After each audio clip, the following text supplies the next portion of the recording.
হরে কৃষ্ণ।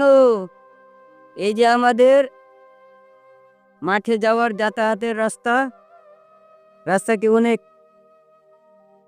নষ্ট হয়ে আছে, খারাপ হয়ে আছে। এই রাস্তাটিকে ঠিক করছি।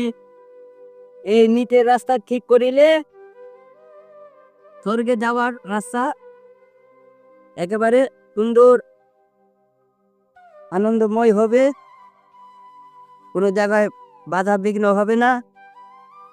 আপনারা সকলে রাস্তায় কিছু পড়ে থাকিলে কাটা কাজ, কোথাও যদি রাস্তার ঠিক না থাকে তাকে ঠিক করুন, যাতায়াতের সুবিধা করে দিন ভক্তবিন্দুর।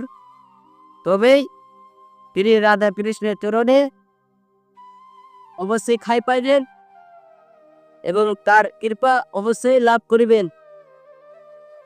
প্রেম সে বলো রাধে রাধে, রাধে রাধে, হরে কৃষ্ণা হরে কৃষ্ণা।